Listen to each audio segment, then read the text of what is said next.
Welcome! I'm the WordNerd and this is Cutting the Cost Ministries. Let's dig deeper. So today we're going to have another video about what does the Bible say. So today we're going to be talking about eternal life. So this video is a little bit deeper, and really I think it's just a deeper subject because this is such an important doctrine within Christianity. It's also controversial, and I can't say that word, so you know what I'm saying. So different aspects of Christianity think of it differently, and yeah, this is going to be my thought and what I think the Bible says, obviously, because I wouldn't teach it if it wasn't, anyway, so yeah, let's just dig deeper. Okay, so my notes are over here, so that's what I'm going to be looking over here. I'm going to try to put scripture on this side of me so you can see it when I'm reading it, okay? For you guys. For you. Okay, so, yeah, let's just get into it. So, hopefully there's a picture in this general vicinity that shows, but we're talking about eternal life. And so, I did a little bit of a word study on it, getting a little bit deeper into the words eternal and life, but I don't think you need to talk about that here, but anywho. So we're going to define eternal, and then we're going to define life. So eternal is having infinite duration, categorized by abiding fellowship with God, continued without intermission, valid or existing at all times. Life definitions is spiritual existence transcending physical life, abiding fellowship with God. Now, most people, I hope most people understand that one word can have many different definitions and many different meanings depending on the context you're using it. Okay, so this isn't just in English. So just be aware. So what matters most? Context. Yeah, okay. So we're going to be asking some questions, and hopefully I'm going to give you the answers to the questions that I ask. Okay. So, what is eternal life? So, eternal life is a gift of God. This is found in Romans 6:23. For the wages of sin is death, but the gift of God is eternal life through Jesus Christ our Lord. I don't really know what else you can get out of that. It's a gift. So, yeah. Anyway, the next thing. Eternal life is also a present possession to be maintained. So, some scriptures is John 3:15 and 16. That whosoever believeth in him should not perish, but have eternal life. For God so loved the world that he gave his only begotten Son, that whosoever believeth in him should not perish, but have eternal life. Okay, believeth is in present tense, and also have is in present tense. You must believe right now and understand what that belief entails. Okay, that's not just an intellectual belief. That is a belief that causes you to change to please your Lord and Savior. Okay, that's another. I actually want to do a video on that, but anyway. 1 John 5:11 through 13. And this is the record that John hath given to us eternal life. No. That God hath given to us eternal life, and this life is in his Son. He that hath the Son hath life, and he that hath not the Son of God hath not life. These things have I written unto you that believe on the name of the Son of God, that ye may know that ye have eternal life, and that ye may believe on the name of the Son of God. So you have to have Jesus, present tense, to have eternal life. And if you're sinning, you don't have him, because sin does what? Separates us from God. Okay, what else is eternal life? Eternal life is also a hope in Titus 3:7. It says that being justified by his grace, we should be made heirs according to the hope of eternal life. Yes, friends, eternal life is also a hope. Eternal life is yet to be reaped. It's yet to be obtained. And this is found in Galatians 6:8. For he that soweth to his flesh shall of the flesh reap corruption, but he that soweth to the Spirit shall of the Spirit reap life everlasting. And let us not be weary in well-doing, for in due season we shall reap if we faint not. So, reaping everlasting life or life everlasting is something that we're still being obtained. We want to obtain that. Okay, and then it also says, when are we going to obtain it? In Mark 10:30, it says, in the age to come. So it's something to be reaped in the age to come.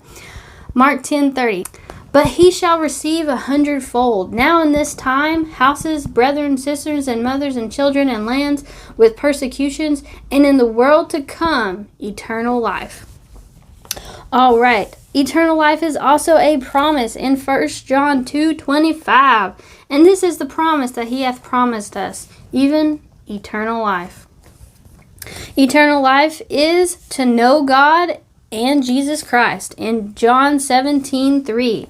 And this is eternal life, that they might know the only true God and Jesus Christ, whom thou hast sent.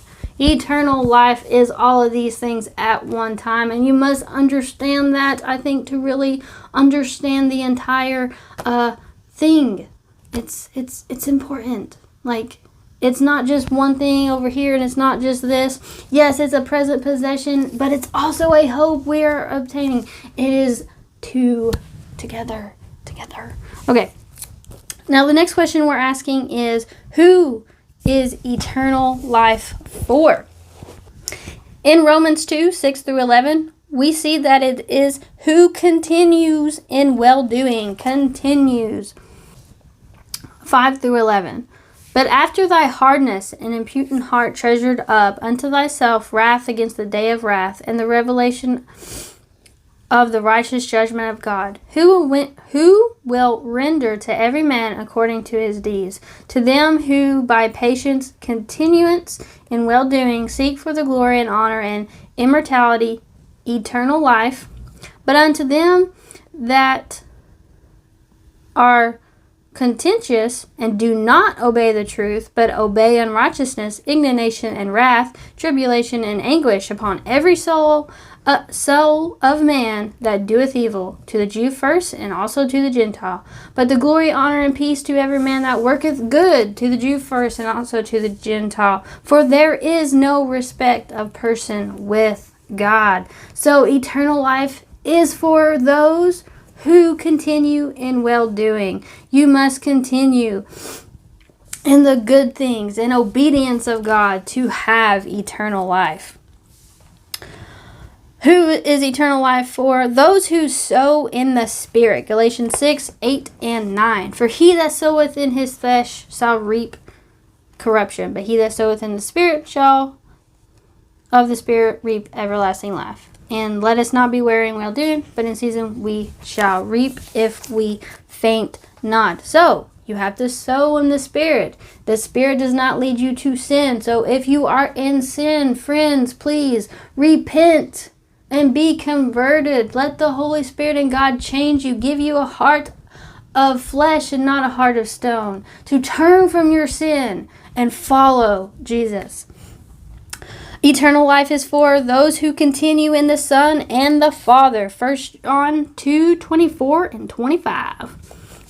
Let that therefore abide in you which ye have heard from the beginning. If that which ye have heard from the beginning shall remain in you, ye also shall continue in the Son and in the Father. And this is the promise that he hath promised us, even eternal life. So you must continue. What is it?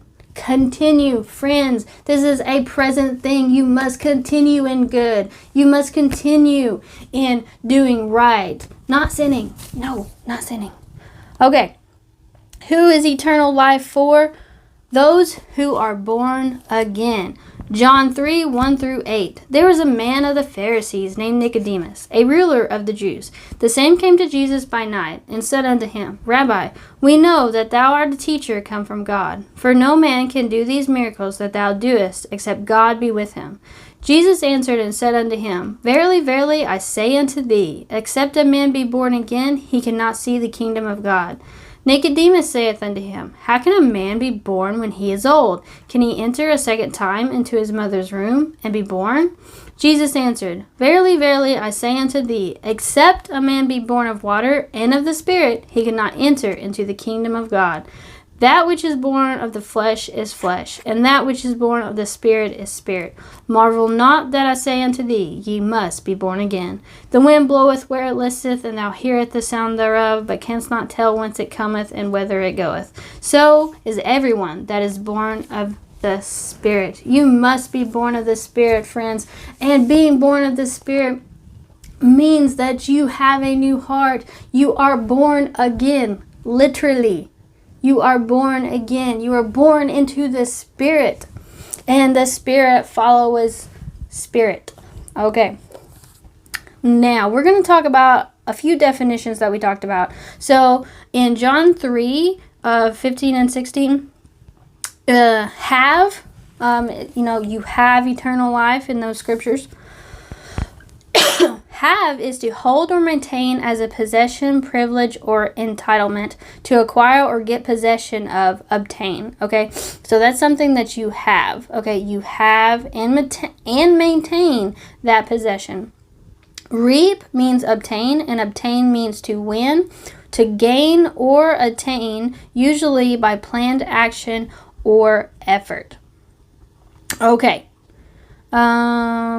Continue. So we talked about being continue. Eternal life is those who continue. So continue is to maintain without interruption a condition, course, or action, to remain in existence, endure, to remain in place or condition, keep up, maintain. So friends, I think the Bible is very clear about this. Eternal life is those who are born again and continue in the Word of God and following Jesus. You cannot tell me that you are a follower of Christ when all you're doing is going to sin. Following Christ, He's not going to lead you into sin. Did He lead you over there? Did He lead you into that temptation that you gave into? No.